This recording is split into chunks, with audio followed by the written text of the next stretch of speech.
تدبر قرآن امین احسن اصلاحی سورہ بنی اسرائیل آیات 22 تا 39 آگے کا مضمون۔ اوپر آپ نے دیکھا کہ آیت 9 میں یہ فرمایا گیا ان ھذا القرآن یہدی للتی ہی اقوم الآیہ، یہ قرآن اس راستے کی طرف رہنمائی کرتا ہے جو سیدھا ہے۔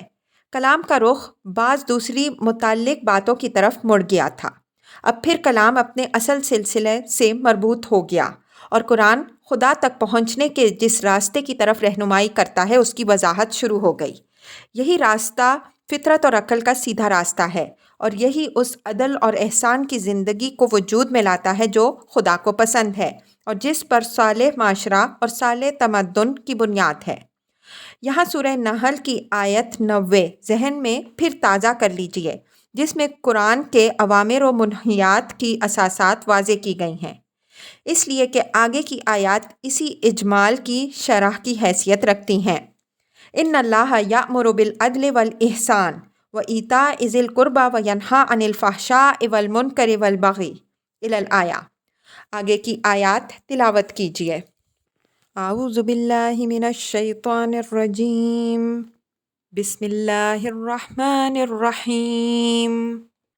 لا تجعل مع اللہ الہا آخر فتقعد مذموما مخذولا وقضى ربك الا تعبدوا الا ایاہ وبالوالدین احسانا اما یبلغن عندك الکبر احدهما او کلاہما فلا تقل لهما اف ولا تنہرهما وقل لهما قولا کریما واخفض لهما جناح الذل من الرحمة وقل رب ارحمهما كما ربياني صغيرا رب ارحمهما كما ربياني صغيرا ربكم أعلم بما في نفوسكم إن تكونوا صالحين فإنه كان للأوابين غفورا وآتِ ذا القربى حقه والمسكين وابن السبيل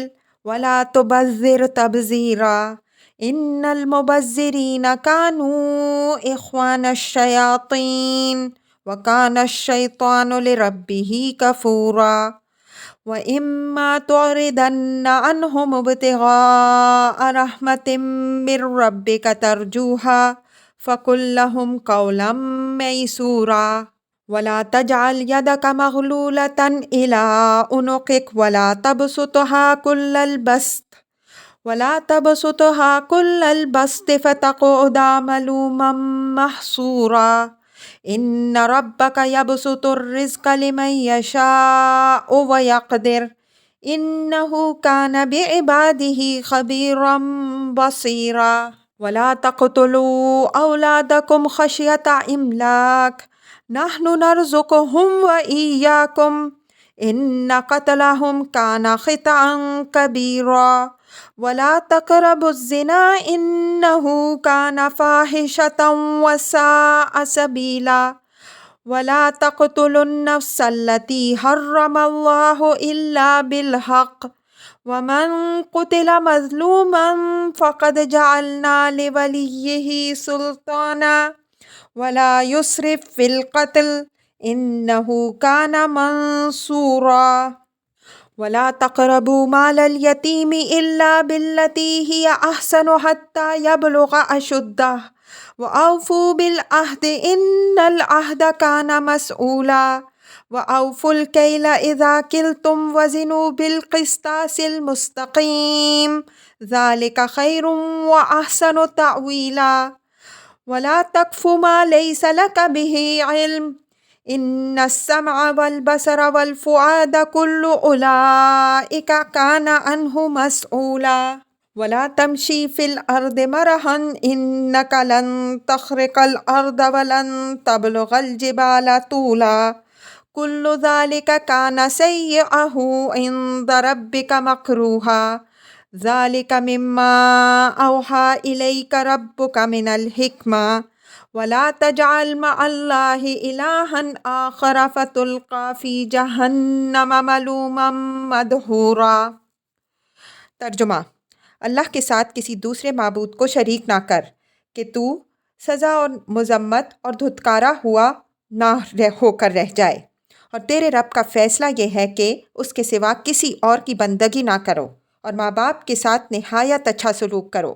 اگر وہ تیرے سامنے بڑھاپے کو پہنچ جائیں، ان میں سے ایک یا دونوں، تو نہ ان کو اف کہو اور نہ ان کو جھڑکو، اور ان سے شریفانہ بات کہو، اور ان کے لیے رحم دلانہ اطاعت کے بازو جھکاؤ، اور دعا کرتے رہو کہ اے میرے رب ان پر رحم فرما، جیسا کہ انہوں نے بچپن میں مجھے پالا۔ تمہارا رب جو کچھ تمہارے دلوں میں ہے اس سے خوب واقف ہے۔ اگر تم سعادت مند ہوگے تو وہ رجوع کرنے والوں کو بڑا بخشنے والا ہے، اور تم قرابت دار کو اس کا حق دو، اور مسکین اور مسافر کو بھی، اور مال کو اللے تللے نہ اڑاؤ۔ اللے تللے اڑا دینے والے شیطان کے بھائی ہوتے ہیں، اور شیطان اپنے رب کا بڑا ناشکرا ہے۔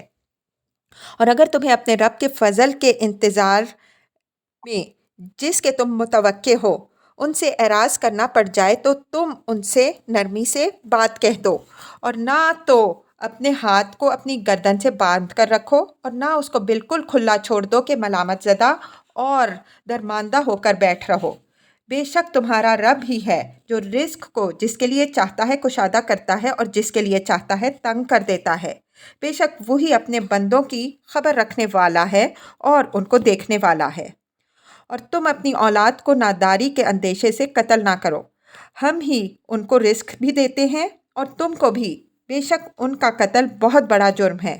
اور زنا کے پاس بھی نہ پھٹکو، کیونکہ یہ کھلی ہوئی بے حیائی اور نہایت بری راہ ہے۔ اور جس جان کو خدا نے محترم ٹھہرایا ہے اس کو قتل مت کرو مگر حق پر، اور جو ظلماً قتل کیا گیا تو ہم نے اس کے ولی کو اختیار دیا تو وہ قتل میں حدود سے تجاوز نہ کرے، کیونکہ اس کی مدد کی گئی۔ اور یتیم کے مال کے پاس بھی نہ پھٹکو مگر اس طریقے سے جو اس کے حق میں بہتر ہے، یہاں تک کہ وہ اپنے سن پختگی کو پہنچ جائے۔ اور عہد کو پورا کرو، کیونکہ عہد کی پرسش ہونی ہے۔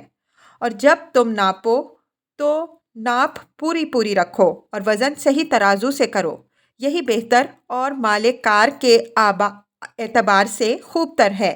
اور جس چیز کا تمہیں علم نہیں اس کے در پے نہ ہوا کرو، کیونکہ کان اور آنکھ اور دل ان میں سے ہر ایک چیز کی پرسش ہونی ہے۔ اور زمین میں اکڑ کے نہ چلو، نہ تم زمین کو پھاڑ سکتے ہو اور نہ پہاڑوں کے طول کو پہنچ سکتے ہو۔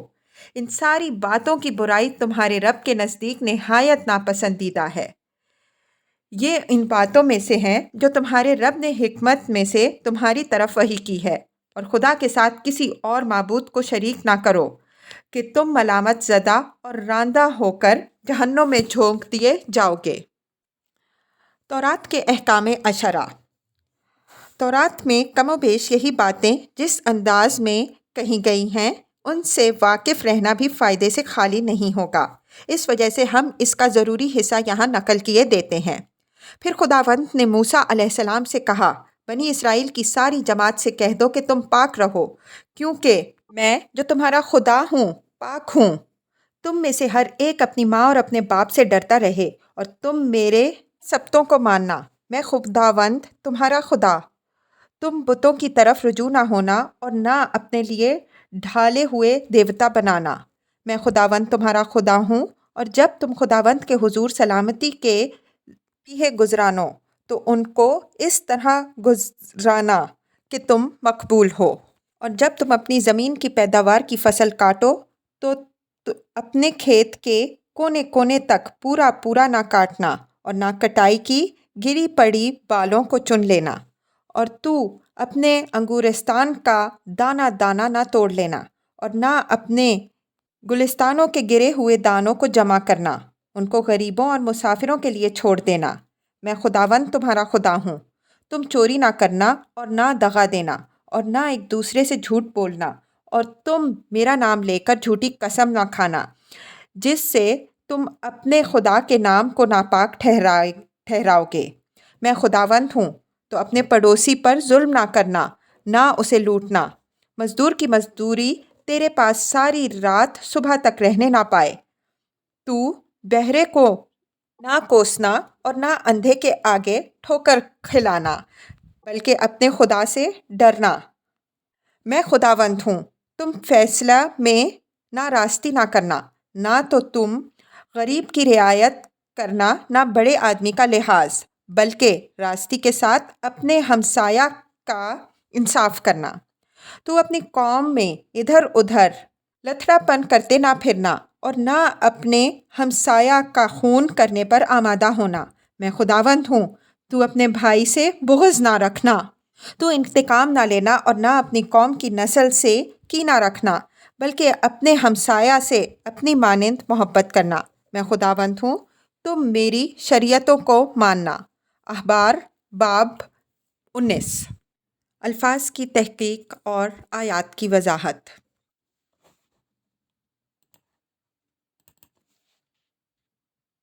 لا تجعل مع اللہ الہا آخر فتقعد مذموما مخذولا۔ ہم متعدد مقامات میں واضح کر چکے ہیں کہ واحد کا خطاب بسا اوقات جمع کے لیے بھی آتا ہے۔ اس صورت میں گویا جماعت کا ایک ایک شخص فرداً فرداً مخاطب ہوتا ہے۔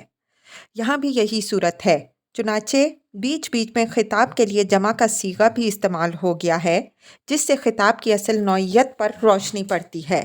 اس بیچ میں اگر کہیں خطاب حضرت صلی اللہ علیہ وسلم سے بھی ہوا ہے تو وہ جماعت کے امام کی حیثیت سے ہوا ہے، اس کی حیثیت شخصی خطاب کی نہیں ہے۔ فتقعدا یہاں اس مفہوم میں آیا ہے جس مفہوم میں افعال ناقصہ مثلاً فتکونا وغیرہ استعمال ہوتے ہیں۔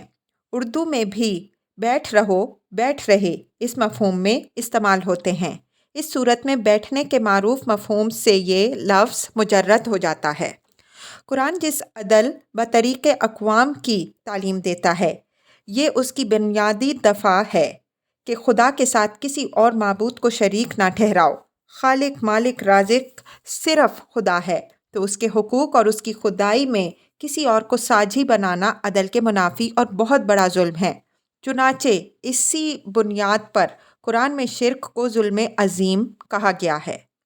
فَتَقْعُدَ مَذْمُومًا مَخْذُولًا، یہ خدا کے ساتھ کسی اور کو شریک بنانے کا انجام بیان ہوا۔ فَتَقْعُدَ کا ظرف یوم القیامہ یہاں محذوف ہے، یعنی اگر خدا کے ساتھ اس کے حقوق میں کسی اور کو شریک بناؤ گے تو قیامت کے روز سزاوار، مذمت اور مخذول ہو کر رہ جاؤ گے۔ تم خود اپنی بدبختی کے ذمہ دار ہوگے، اور تمہارے مزعومہ شرکاء و شفعاء میں سے نہ صرف یہ کہ کوئی تمہارا ساتھ نہ دے گا بلکہ وہ بھی تم پر لعنت اور نفرت کریں گے۔ وَقَضَىٰ رَبُّكَ أَلَّا تَعْبُدُوا إِلَّا إِيَّاهُ وَبِالْوَالِدَيْنِ إِحْسَانًا إِمَّا يَبْلُغَنَّ عِندَكَ الْكِبَرَ أَحَدُهُمَا أَوْ كِلَاهُمَا فَلَا تَقُل لَّهُمَا أُفٍّ وَلَا تَنْهَرْهُمَا وَقُل لَّهُمْ قَوْلًا كَرِيمًا۔ یعنی یہ خدا ہی کا کام ہے کہ وہ یہ بتائے کہ اس کے حقوق میں کسی کو شریک کرنا ہے یا نہیں، سوا اس کے فیصلہ یہ ہے کہ اس کے سوا تم کسی اور کی بندگی نہ کرو۔ خدا کے بعد سب سے بڑا حق ہو سکتا ہے تو وہ والدین کا اپنی اولاد پر ہو سکتا ہے، اس لیے کہ ان کی پیدائش اور پرورش اور پرداخت کا وہ ذریعہ بنتے ہیں، لیکن ان کا حق بھی اللہ نے یہ نہیں مقرر کیا کہ وہ اس کی عبادت میں شریک ٹھہرائے جائیں، بلکہ ان کا حق یہ ہے کہ ان کے ساتھ احسان کیا جائے۔ احسانہ یہاں فعل محذوف ہے، مفعول مطلق ہے، اس وجہ سے اس کے معنی یہ ہوں گے کہ اس کے ساتھ نہایت بہترین سلوک کیا جائے۔ یہاں سیاق کلام سے یہ بات آپ نکلی کہ اگر عبادت میں کسی اور کو شریک کرنے کا کوئی ادنا درجہ گنجائش بھی ہوتی تو اس کے حقدار والدین ہو سکتے تھے، لیکن جب خدا نے ان کو بھی شریک نہیں کیا، ان کو صرف احسان ہی کا حقدار ٹھہرایا، تو عبد دیگراں چہ رسد۔ اما یبلغن عندک الکبر احدہما او کلاہما فلا تقل لہما اف ولا تنہرہما وقل لہما قولا کریما۔ اف دل کی بیزاری کے اظہار کا کلمہ ہے، اور تنہر کے معنی ڈانٹنے اور جھڑکنے کے ہیں۔ اوپر جس احسان کا حکم ہے یہ اس کی وضاحت ہے۔ اگر ماں باپ تمہارے سامنے بڑھاپے کو پہنچ جائیں تو نہ ان کے خلاف دل میں کوئی بیزاری پیدا ہونے پائے اور نہ زبان سے ان کے سامنے کوئی کلمۂ سوء ادب نکلے، بلکہ جب بھی ان سے بات کرنے کا موقع آئے شریفانہ اور سعادت مندانہ بات کرو۔ اور ان کی دلداری و تسلی کرتے رہو۔ آیت میں بڑھاپے تک پہنچ جانے کا حوالہ محض اس لیے دیا گیا ہے کہ یہی زمانہ ہوتا ہے جس میں ان لوگوں کو ماں باپ بوجھ محسوس ہوتے ہیں اور ان کی ان قربانیوں اور جاں فشانیوں کو بھول جاتے ہیں جو انہوں نے ان کے لیے بچپن میں کی ہوتی ہیں۔ سعادت مند اولاد تو اس بات کو یاد رکھتی ہے کہ جس طرح کبھی ایک مضغہ گوشت کی صورت میں تجھ کو اپنے والدین کی گود میں ڈالا گیا تھا، اسی طرح اب میرے والدین ہڈیوں کے ایک ڈھانچے کی صورت میں میرے حوالے کر دیے گئے ہیں اور میرا فرض ہے کہ میں ان کے احسان کا بدلہ احسان کی صورت میں دوں، لیکن ہر شخص اس بات کو یاد نہیں رکھتا۔ یہ اسی بات کی یاد دہانی ہے، ورنہ اصل حقیقت یہ ہے کہ والدین ہر دور میں محبت، تعظیم اور احسان کے حقدار ہیں۔ یہاں یہ بات ذہن میں محفوظ رہے کہ اوپر والی آیت میں جس طرح سب سے بڑے عدل کا ذکر آیا ہے، اسی طرح اس آیت میں سب سے بڑے احسان کا ذکر ہے جو قرآنی تعلیمات میں دوسری اساسی تعلیم کا درجہ رکھتا ہے۔ وَاخْفِضْ لَهُمَا جَنَاحَ الذُّلِّ مِنَ الرَّحْمَةِ وَقُلْ رَبِّ ارْحَمْهُمَا كَمَا رَبَّيَانِي صَغِيرًا۔ ذل کے معنی اطاعت فرما برداری کے ہیں۔ اس کے لیے جناح کے استعارے میں یہ تلمیح مضمر ہے کہ تمہارے والدین نے تمہارے بچپن میں تمہیں اس طرح اپنے بازوؤں کے نیچے چھپائے رکھا جس طرح پرندہ اپنے بچے کو اپنے پروں کے نیچے چھپائے رکھتا ہے۔ اس کا حق یہ ہے کہ ان کے بڑھاپے میں تم بھی انہیں اپنی اطاعت و محبت کے بازوؤں کے نیچے چھپائے رکھو۔ اس اطاعت و فرما برداری کے ساتھ من الرحمہ کی قید اس کے منبع اور محرک کا پتہ دیتی ہے کہ یہ اطاعت و فرما برداری تمام تر محبت اور شفقت و رحمت پر مبنی ہے، اس میں کسی اور جذبے کو دخل نہ ہو، اس لیے کہ ان کی شفقت و محبت کا حق اگر ادا ہو سکتا ہے تو محبت کے جذبے ہی سے ہو سکتا ہے، بغیر اس جذبے کے کوئی شخص والدین کا حق ان کے بڑھاپے میں ادا نہیں کر سکتا۔ وَقُلْ رَبِّ ارْحَمْهُمَا إِلَى الْآيَةِ، خدمت و محبت کے ساتھ ساتھ ان کے لیے دعا بھی کرتے رہنا کی ہدایت ہوئی ہے کہ اے میرے رب، جس طرح شفقت و محبت کے ساتھ انہوں نے بچپن میں مجھے پالا، اسی طرح بڑھاپے میں تو ان پر اپنی محبت و رحمت نازل کر۔ یہ دعا والدین کے حق میں بھی ہے۔ اس میں اس حق کی یاد دہانی بھی ہے جو والدین سے متعلق اولاد پر عائد ہوتا ہے، اور یہ اس جذبہ محبت کی محرک بھی ہے جو والدین کے ساتھ سلوک کے معاملے میں مطلوب ہے۔ ربکم اعلم بما فی نفوسکم ان تکونوا صالحین فانہ کان للاوابین غفورا۔ بڑھاپے میں والدین کی خدمت و محبت اس طرح کرنا جس طرح قرآن نے ہدایت فرمائی ہے کوئی آسان کام نہیں ہے۔ اس میں صرف ظاہری اطاعت ہی مطلوب نہیں ہے بلکہ پاکیزہ قلبی جذبہ محبت اور دلی لگاؤ بھی مطلوب ہے۔ اس کی اس مشکل کی وجہ سے قرآن نے یہ وضاحت بھی فرما دی ہے کہ اصل مطلوب دلی محبت اور کامل سعادت مندی ہے۔ اگر یہ چیز موجود ہے تو خدا دلوں کے حال سے خوب واقف ہے۔ اس کے ہوتے اگر کوئی چھوٹی موٹی اتفاقیہ کوتاہی صادر ہو جائے تو اس کی تلافی توبہ اور رجوع الی اللہ سے ہو سکتی ہے۔ جو لوگ اپنی اس طرح کی کوتاہیوں پر برابر اللہ سے معافی مانگتے رہیں گے تو اللہ ان کو معاف کر دے گا۔ وَآتِ ذَا الْقُرْبَىٰ حَقَّهُ وَالْمِسْكِينَ وَابْنَ السَّبِيلِ وَلَا تُبَذِّرْ تَبْذِيرًا إِنَّ الْمُبَذِّرِينَ كَانُوا إِخْوَانَ الشَّيَاطِينِ وَكَانَ الشَّيْطَانُ لِرَبِّهِ كَفُورًا۔ عدل اور احسان کے حکم کے بعد قرآنی اوامر کی تیسری اساسی چیز ایتائے ذی القربیٰ یعنی عزیزوں اور قرابت داروں کی خدمت ہے۔ اب یہ اس کا بیان ہو رہا ہے۔ فرمایا کہ قرابت دار، مسکین اور مسافر کو اس کا حق دو۔ اس سے معلوم ہوا کہ ہر صاحب مال کے مال میں اس کے قرابت والوں، مسکینوں اور مسافروں کا بھی حق ہے۔ یہاں لفظ حق کا استعمال اس حقیقت کو ظاہر کرتا ہے کہ یہ محض اخلاقی ذمہ داری نہیں بلکہ اس کی ذمہ داری حق واجب کی ہے جس کی ادائیگی صاحب مال پر لازمی ہے۔ اگر کوئی شخص اس حق کو ادا نہ کرے گا تو وہ عند اللہ غضب حقوق کا مجرم ٹھہرے گا۔ قرابت دار کے بعد دوسرا درجہ مسکین کا ہے۔ قرابت دار تو مجرد قرابت کی بنا پر حقدار بن جاتا ہے، لیکن مسکین کو اس کی مسکینی حقدار بناتی ہے۔ اگر کوئی قرابت دار مسکین بھی ہو تو اس کا حق دوہرا ہو جائے گا۔ قرابت دار کے بعد معاً مسکین کا ذکر اسلامی معاشرے میں مسکین کے درجے اور مرتبے کو ظاہر کرتا ہے۔ مسکین کے بعد ابن السبیل یعنی مسافر کا حق ہے۔ یہ بات ظاہر ہے کہ مسافر صرف مسافر ہونے کی بنا پر حقدار بنتا ہے، اس کا مسکین ہونا ضروری نہیں، ورنہ اس کے علیحدہ ذکر کرنے کی ضرورت نہیں تھی۔ اس امر میں شبہ نہیں ہے کہ حالت سفر بجائے خود ایسی چیز ہے جو عام حالات میں آدمی کو دوسروں کی مدد کا محتاج بنا دیتی ہے، اگرچہ وہ فقہی مفہوم میں مسکین کے حکم میں نہ آتا ہو۔ وَلَا تُبَذِّرْ تَبْذِيرًا، ظاہر ہے کہ جب ہر صاحب مال کے مال میں دوسروں کے بھی حقوق ہوئے تو اس کو علل تلل خرچ کرنے کی اجازت نہیں ہو سکتی۔ پھر تو اس کے لیے صحیح رویہ یہی ہو سکتا ہے کہ احتیاط و اعتدال اور کفایت شعاری کے ساتھ اپنی جائز ضروریات پر خرچ کرے، اور بقیہ مال کے معاملے میں وہ اپنے آپ کو دوسرے حقداروں کا امین سمجھے اور اس امانت کو نہایت احتیاط کے ساتھ ادا کرے۔ جو شخص اپنی ضروریات کے معاملات میں محتاط اور کفایت شعار نہیں ہوگا، اس کو اپنے ہی شوق پورے کرنے سے فرصت نہیں ہوگی، تو وہ دوسروں کے حقوق کہاں سے ادا کر پائے گا۔ ان المبذرین کانوا اخوان الشیاطین الآیہ، فرمایا کہ جو لوگ فضول خرچ ہیں وہ شیطان کے بھائی اور شیطان اپنے رب کا ناشکرا ہے۔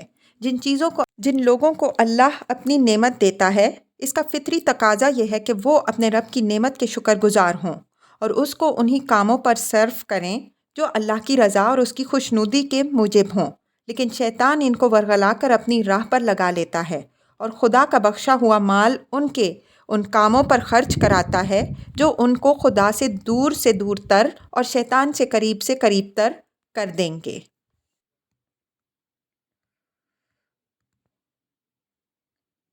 وَإِمَّا تُعْرِضَنَّ عَنْهُمُ ابْتِغَاءَ رَحْمَةٍ مِّن رَّبِّكَ تَرْجُوهَا فَقُل لَّهُمْ قَوْلًا مَّيْسُورًا، یہ اس حالت کے لیے ہدایت ہے جب کہ بروقت کوئی شخص اس پوزیشن میں نہ ہو کہ وہ اوپر بیان کیے ہوئے حقوق ادا کر سکے۔ فرمایا کہ اگر تمہارے حالات ایسے ہوں کہ مذکورہ حقداروں میں سے کسی کی امداد سے تمہیں مجبوراً اعراض ہی کرنا پڑ جائے اور تمہیں توقع ہو کہ مستقبل قریب میں تمہارے حالات درست ہو جائیں گے اور تم اس کی مدد کر سکو گے، تو اس سے دلداری اور ہمدردی کی بات کرو اور آئندہ کے لیے اچھے وعدے کے ساتھ اس کو رخصت کرو۔ وَلَا تَجْعَلْ يَدَكَ مَغْلُولَةً إِلَىٰ عُنُقِكَ وَلَا تَبْسُطْهَا كُلَّ الْبَسْطِ فَتَقْعُدَ مَلُومًا مَحْسُورًا، ہاتھ کو گردن سے باندھ لینا تعبیر ہے انتہائی بخل اور خست کی، اور ہاتھ کو بالکل کھلا چھوڑ دینا تعبیر ہے اسراف و تبذیر کی۔ اوپر آیات 26 تا 27 میں اسراف و تبذیر کی جو ممانعت وارد ہوئی ہے، اس کے باب میں غلط فہمی سے بچانے کے لیے یہ صحیح نقطۂ اعتدال کی وضاحت فرمائی ہے کہ منشاء الہی یہ نہیں ہے کہ آدمی اپنی ضروریات کے معاملے میں بالکل ہی بخیل و خسیس بن کر رہ جائے، بلکہ صرف یہ مطلوب ہے کہ وہ اعتدال اور کفایت شعاری کا رویہ اختیار کرے، نہ اپنے ہاتھ بالکل باندھ ہی لے اور نہ ان کو بالکل کھلا ہی چھوڑ دے، بلکہ اعتدال کے ساتھ اپنی جائز ضروریات پر بھی خرچ کرے اور دوسروں کے حقوق بھی ادا کرے۔ فَتَقْعُدَ مَلُومًا مَحْسُورًا، یہاں تقعد اسی مفہوم میں ہے جس مفہوم میں آیت 22 میں ہے۔ مطلب یہ ہے کہ اگر تم اپنے ہاتھ بالکل ہی کھلے ہوئے چھوڑ دو گے تو بالآخر اس کا نتیجہ یہ سامنے آئے گا کہ دوسروں کے حقوق کے معاملے میں سزاوار ملامت بھی ٹھہرو گے اور ادائے حقوق سے قاصر و درماندہ بھی ہو کر رہ جاؤ گے۔ ان ربک یبسط الرزق لمن یشاء ویقدر انہ کان بعبادہ خبیرا بصیرا، یہاں یقدر کے بعد بھی لمن یشاء ہے جو وضاحت قرینہ کی بنا پر حذف کر دیا گیا ہے۔ اوپر والی آیت میں یہ جو فرمایا ہے کہ اور نہ تم اپنے ہاتھ کو اپنی گردن سے باندھ کے رکھو، یہ آیت اسی کی وضاحت میں ہے کہ رزق کی تنگی و کشادگی کا انحصار آدمی کی اپنی تدبیروں پر نہیں ہے، بلکہ یہ تمام تر خدا کی حکمت و مشیت پر منحصر ہے۔ وہ اپنے بندوں کے حال سے اچھی طرح باخبر اور ان کا نگران و نگہباں ہیں۔ وہی اپنی مشیت و حکمت کے تحت جس کے لیے رزق کو چاہتا ہے کشادہ کرتا ہے اور جس کے لیے رزق کو چاہتا ہے تنگ کر دیتا ہے۔ بندے کے لیے صحیح رویہ یہی ہے کہ وہ احتیاط و اعتدال کے ساتھ اپنی ضروریات پر بھی خرچ کرے اور دوسروں کے حقوق بھی ادا کرے۔ کوئی ایسا قدم نہ اٹھائے جو اس نقطۂ اعتدال سے منحرف ہو، خواہ وہ کسی سمت میں ہو۔ وَلَا تَقْتُلُوا أَوْلَادَكُمْ خَشْيَةَ إِمْلَاقٍ نَحْنُ نَرْزُقُهُمْ وَإِيَّاكُمْ إِنَّ قَتْلَهُمْ كَانَ خِطْئًا كَبِيرًا۔ املاق کے معنی مفلسی اور ناداری کے ہیں۔ یہ بات اوپر والی آیت ہی پر مرتفع ہے، یعنی جب اصل حقیقت یہ ہے کہ اصل رازق خدا ہے تو کسی دوسرے کو یہ حق کہاں سے پہنچتا ہے کہ وہ کسی دوسری جان کو اسی اندیشہ سے ہلاک کر دے کہ وہ کھائے گی یا کیا۔ عرب جاہلیت میں لڑکیوں کو زندہ درگور کر دینے کی جو سنگ دلانہ رسم جاری تھی، اس کی بڑی وجہ یہی تھی کہ وہ سمجھتے تھے کہ عورت کوئی کماؤ فرد تو ہے نہیں، تو لڑکیوں کی پرورش کا بوجھ کیوں اٹھایا جائے۔ قرآن نے اس سنگ دلانہ جرم کے اصل محرک پر ضرب لگائی اور اس بربریت کا خاتمہ کیا۔ موجودہ زمانے نے ضبط ولادت کے نام سے جو تحریک چلائی ہے اور جس کو بروئے کار لانے کے لیے روز نت نئی ترکیبیں ایجاد ہو رہی ہیں، وہ بظاہر تو وحشیانہ نہیں، لیکن فلسفہ اور عقیدہ بنیادی طور پر اس کے اندر بھی وہی کار فرما ہے جو عرب جاہلیت کی بربریت کا محرک تھا۔ جاہل عربوں کی طرح موجودہ زمانے کا متمدن انسان بھی اپنے آپ کو دوسروں کا رازق سمجھ بیٹھا ہے۔ قرآن نے نحن نرزقہم وإیاکم فرما کر اس گمراہی کی اصلاح کی ہے۔ عرب کے وحشی تو اس حقیقت کو سمجھ گئے اور انہوں نے اپنی اصلاح بھی کر لی، لیکن اس زمانے کے پڑھے لکھے لوگوں کو کون سمجھائے۔ وَلَا تَقْرَبُوا الزِّنَا إِنَّهُ كَانَ فَاحِشَةً وَسَاءَ سَبِيلًا۔ آیت 31 پر قرآنی اوامر عدل، احسان، ایتائے ذی القربیٰ سے متعلق بنیادی مسائل ختم ہوئے۔ اب آگے قرآنی منہیات، فحشاء، منکر، بغی کے تحت جو چیزیں آتی ہیں ان کا بیان شروع ہو رہا ہے۔ منہیات کے باب میں سب سے پہلے زنا کو لیا ہے، اس لیے کہ یہ برائی صالح معاشرے کی جڑ پر کلہاڑا مارنے والی برائی ہے۔ صالح معاشرہ کی بنیاد صالح خاندان پر ہے۔ صالح خاندان صحیح فطری جذبات کے ساتھ صرف اسی صورت میں وجود پذیر ہو سکتا ہے جب والدین کے ساتھ اولاد کا تعلق صحیح خون، صحیح نسب اور پاکیزہ رحمی رشتوں پر استوار ہو۔ اگر یہ چیز مفقود ہو جائے تو خاندان نہیں بلکہ فطری اور روحانی جذبات و عواطف سے بالکل محروم اور ناآشنا حیوانات کا سا ایک گلہ ہے۔ حیوانات کا کوئی گلہ نہ کسی صالح معاشرے کی بنیاد رکھ سکتا ہے، نہ کسی صالح تمدن کا مقدمۃ الجیش بن سکتا۔ قرآن نے زنا کے اس مفسدے کے باعث اس کو اپنی منہیات کے باب میں سب سے پہلے لیا ہے اور ایسے لفظوں میں اس سے روکا ہے جو زنا اور زنا کے تمام دواعی و محرکات کا سد باب کرنے والے ہیں۔ فرمایا لا تقربوا الزنا، جس کے معنی ہے کہ زنا کے پاس بھی نہ پھٹکو۔ زنا کے پاس بھی نہ پھٹکو یعنی ان تمام باتوں سے بھی دور دور رہو جو زنا کی محرک، اس پر اکسانے والی اور اس کے قریب لے جانے والی ہیں۔ یہاں بات صرف اصولی حیثیت سے فرمائی گئی ہے، اس وجہ سے اس کی کوئی تفصیل نہیں آئی ہے۔ اس کی تفصیل سورہ نور میں آئے گی جو اس گروپ کی آخری سورہ ہے۔ اس تفسیر میں انشاءاللہ ہم واضح کریں گے کہ قرآن نے کن کن باتوں سے محض اس بنیاد پر روکا ہے کہ وہ زنا کے مقدمات و محرکات میں سے ہیں۔ إِنَّهُ كَانَ فَاحِشَةً وَسَاءَ سَبِيلًا۔ یہ زنا کی ممانعت کی دلیل بیان ہوئی ہے کہ یہ کھلی ہوئی بے حیائی اور نہایت ہی بری راہ ہے۔ کھلی ہوئی بے حیائی یعنی اس کے برائی اور بے حیائی ہونے پر کسی منطقی بحث اور حجت کی ضرورت نہیں، بلکہ یہ فطرت انسانی کی قدیم ترین جانی پہچانی ہوئی حقیقتوں میں سے ایک واضح ترین حقیقت ہے۔ انسان جب سے دنیا میں موجود ہے، اس نے مرد اور عورت کے آزادانہ تعلق کو کبھی گوارا نہیں کیا، بلکہ اس پر ہمیشہ نہایت سخت پابندیاں رہی ہیں، اور وہ لوگ کبھی خوش دلی کے ساتھ معاشرے میں گوارا نہیں کیے گئے جنہوں نے ان پابندیوں کو توڑا ہے۔ وساء سبیلا یعنی اس طریقے اقوام سے یہ بالکل منحرف ہے جس کی دعوت قرآن دے رہا ہے۔ جو لوگ اس راستے پر چل پڑتے ہیں وہ صالح خاندان، صالح معاشرہ اور بالآخر صالح حکومت سب کی جڑیں اکھاڑ کر رکھ دیتے ہیں۔ وَلَا تَقْتُلُوا النَّفْسَ الَّتِي حَرَّمَ اللَّهُ إِلَّا بِالْحَقِّ وَمَنْ قُتِلَ مَظْلُومًا فَقَدْ جَعَلْنَا لِوَلِيِّهِ سُلْطَانًا فَلَا يُسْرِفْ فِي الْقَتْلِ إِنَّهُ كَانَ مَنْصُورًا۔ النفس التی حرم اللہ، یعنی ہر جان جس کو اللہ نے محفوظ اور مسعون قرار دیا ہے، جو مباح الدم نہیں ہے، کسی کے لیے جائز نہیں ہے کہ وہ اس کو قتل کرے مگر حق کی بنا پر، یعنی صرف اس صورت میں جس میں شریعت نے اس کے قتل کا حکم دیا ہے۔ اگر کوئی شخص اس قانونی جواز کے بغیر قتل ہوا تو وہ مظلومانہ قتل ہوا۔ ایسی صورت میں فرمایا کہ فقط جعلنا لولیہ سلطانہ، ہم نے اس کے اولیاء کو قاتل کے اوپر پورا اختیار دے دیا کہ وہ چاہیں تو اس سے قصاص لیں، چاہیں تو خون بہا لیں، اور اگر چاہیں تو معاف بھی کر سکتے ہیں۔ پورا اختیار دینے کے معنی یہ ہے کہ اسلامی حکومت اولیاء مقتول کی مرضی لازماً نافذ کرائے گی۔ فلا یسرف فی القتل انہ کان منصورا، یہ اولیاء مقتول کے لیے ہدایت ہے کہ چونکہ ان کو قانون اور حکومت کی حمایت حاصل ہے، اس وجہ سے ان کے لیے یہ بات جائز نہیں ہے کہ وہ قاتل کو قتل کرنے کے معاملے میں حدود سے تجاوز کریں، مثلاً یہ کہ اصل قاتل کے علاوہ دوسروں کو بھی قتل کر دیں، یا قتل کے ایسے طریقے اختیار کریں جن سے اللہ نے منع فرمایا ہے، مثلاً آگ میں جلانا۔ اس آیت سے یہ بات بھی نکلتی ہے کہ اسلامی قانون میں قتل کے معاملے میں اصل مدعی کی حیثیت حکومت کی نہیں بلکہ اولیاء مقتول کی ہے۔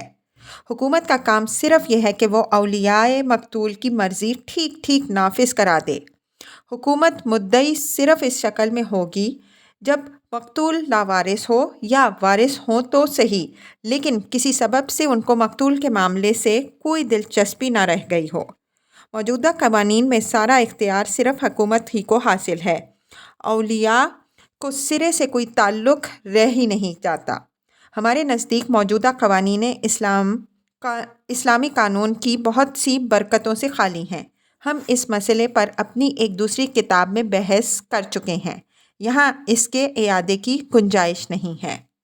وَلَا تَقْرَبُوا مَالَ الْيَتِيمِ إِلَّا بِالَّتِي هِيَ أَحْسَنُ حَتَّى يَبْلُغَ أَشُدَّهُ وَأَوْفُوا بِالْعَهْدِ إِنَّ الْعَهْدَ كَانَ مَسْئُولًا۔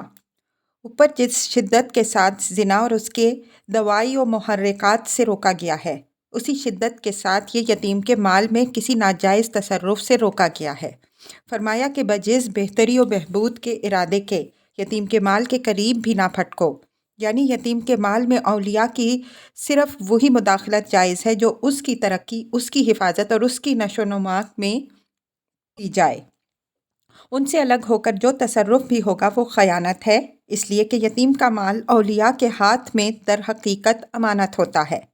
حتیٰ یبلغ اشدہ، یعنی اولیاء کی یہ نگرانی صرف اس وقت تک ہے جب تک یتیم اپنی پختگی اور سن رشد کو نہیں پہنچ جاتا۔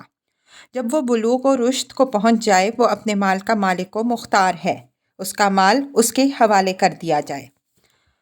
وَأَوْفُوا بِالْعَهْدِ إِنَّ الْعَهْدَ كَانَ مَسْئُولًا، یتیم کے مال میں خیانت کی ممانعت کے ساتھ ہی یہ تمام عہد و مواثیق میں خیانت سے منع فرمایا گیا ہے کہ ہر عہد جو کرو اس کو پورا کرو، اس میں کوئی خیانت نہ کرو، اس لیے کہ ہر عہد کی بابت عند اللہ پرسش ہونی ہے۔ اس عہد میں ہر قسم کے عہد شامل ہیں، خواہ وہ کسی معاہدے کی صورت میں موجود ہوں یا معاہدے کی شکل میں تو وجود میں نہ آئے ہوں، لیکن مادتاً اور عرفاً ان کو عہد ہی سمجھا اور مانا جاتا ہو۔ جس نوعیت کا بھی عہد ہو اگر وہ خلاف شریعت نہیں ہے تو اس کو پورا کرنا ضروری ہے۔ سورہ مائدہ کی تفسیر میں ہم یہ حقیقت بھی واضح کر چکے ہیں کہ شریعت کی حیثیت بھی در حقیقت بندوں اور خدا کے درمیان ایک معاہدے ہی کی ہے۔ انہی عہود کے ایفا پر صالح خاندان، صالح معاشرہ اور صالح حکومت کا قیام و بقا کا منحصر ہے۔ وَأَوْفُوا الْكَيْلَ إِذَا كِلْتُمْ وَزِنُوا بِالْقِسْطَاسِ الْمُسْتَقِيمِ ذَلِكَ خَيْرٌ وَأَحْسَنُ تَأْوِيلًا۔ ایفائے عہد کی تاکید کے بعد یہ ایفائے کیل و وزن کی تاکید ہے کہ آپس کے لین دین میں جب کوئی چیز ناپو یا تولو، ناپ تول میں کوئی خیانت نہ کرو، ناپو صحیح پیمانے سے اور تولو ٹھیک ترازو سے، یہی طریقہ بہتر اور انجام کے اعتبار سے زیادہ اچھا ہے۔ یعنی معاشی اور تجارتی نقطۂ نظر سے بھی یہی طریقہ سود مند ہے اور مال کار کے پہلو سے بھی یہی طریقہ بہتر ہے۔ اس لیے خدا کو پسند یہی طریقہ ہے۔ جو قوم ڈنڈی ماری کو شیوا بنا لیتی ہے، بظاہر اس کے کچھ افراد اپنی دانست میں نفع کماتے ہیں، لیکن وہ در حقیقت اس عدل و صداقت کی بنیاد ہی کو ڈھا دیتے ہیں جس پر صالح معاشرہ اور صالح تمدن کا قیام و بقا منحصر ہے۔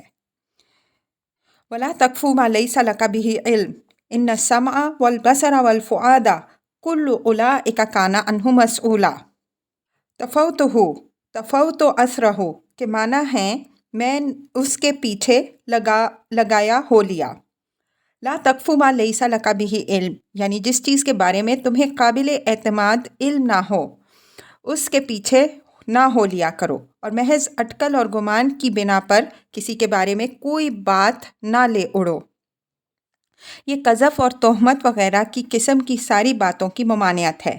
قرآن جو معاشرہ قائم کرنا چاہتا ہے اس کی بنیاد حسن ظن اور اعتماد پر ہے۔ اس وجہ سے کسی کے باب میں کوئی ایسی بات زبان سے نہیں نکالنی چاہیے جو محض گمان اور افواہ پر مبنی ہو اور وہ اس کی عزت و شہرت کو نقصان پہنچانے والی ہو۔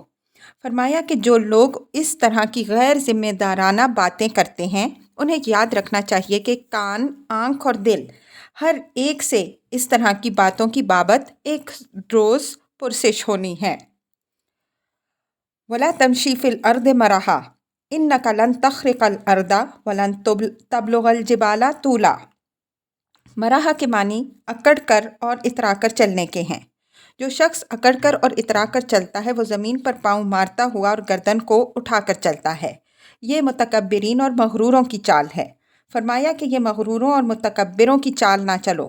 یاد رکھو کہ تم کتنا ہی زمین پر پاؤں مارتے ہوئے چلو لیکن تم خدا کی زمین پھاڑ نہیں سکتے۔ اسی طرح تم کتنا ہی سینہ تان کر اور گردن اور سر کو اونچا کر کے چلو لیکن تم پہاڑوں کی بلندی کو نہیں پہنچ سکتے۔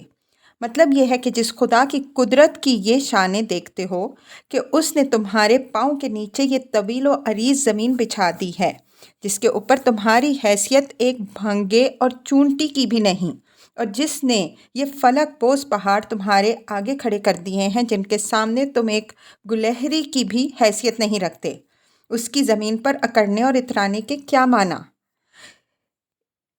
اپنی حیثیت پہچانو اور خدا کی عظمت اور اس کے جلال کے آگے ہمیشہ سرفگندہ رہو۔ یہ امر یہاں ملحوظ رہے کہ آدمی کی یہ حالت اس کے باطن پر عکس ڈالتی ہے۔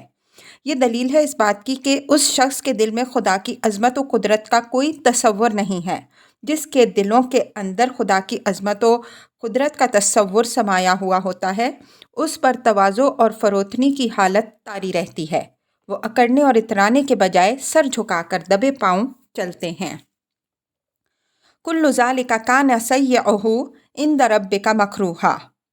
یہ اوپر کی تمام منہیات کی طرف اشارہ کرتے ہوئے فرمایا کہ ان میں سے ہر کام کی برائی تیرے رب کے نزدیک نہایت مکروہ ہے۔ لفظ مکروہ یہاں فقہی مفہوم میں نہیں بلکہ اپنی حقیقی مفہوم میں ہے، یعنی یہ ساری باتیں خدا کے نزدیک نہایت مبغوض اور قابل نفرت ہیں۔ اس سے یہ بات آپ سے آپ نکلتی ہے کہ جو ان میں سے کسی چیز کے بھی مرتکب ہوں گے وہ بھی خدا کے نزدیک قابل نفرت ٹھہریں گے۔ ذالک مما اوحی الیک ربک من الحکمہ ولا تجعل مع اللہ الہا آخر فتلقی فی جہنم ملوما مدحورا۔ ذالکہ کا اشارہ ان تمام باتوں کی طرف ہے جو اوپر سے لے کر یہاں تک بیان ہوئیں۔ یہ ساری باتیں حکمت کے اجزاء میں سے ہیں، یعنی یہ وہ ٹھوس، راسخ اور غیر متزلزل حقیقتیں ہیں جو عقل، فطرت اور شریعت میں نہایت مضبوط بنیادیں رکھتی ہیں۔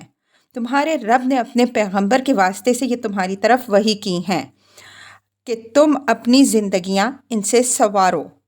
ولا تجعل الآیہ، یہ آخر میں توحید کے اس مضمون کی پھر یاد دہانی کر دی جس سے آیت 22 میں اس بحث کا آغاز فرمایا تھا۔ گویا توحید ان ساری تعلیمات کے حصار اور شہر پناہ کی حیثیت رکھتی ہے۔ جب تک یہ شہر پناہ قائم ہے اس وقت تک یہ تعلیمات بھی قائم رہیں گی، اور اگر اس شہر پناہ میں کوئی رخنہ پیدا ہو گیا تو ساری حکمت کی باتیں بھی ایک ایک کر کے ناپید ہو جائیں گی۔ توحید سے آغاز اور توحید ہی پر اختتام کی مثالیں قرآن مجید میں اور بھی ہیں، بلکہ تورات میں بھی اس کی مثالیں موجود ہیں۔ اگر بحث کے دوسرے گوشوں میں نکل جانے کا اندیشہ نہ ہوتا تو ہم یہاں ان کا حوالہ دیتے۔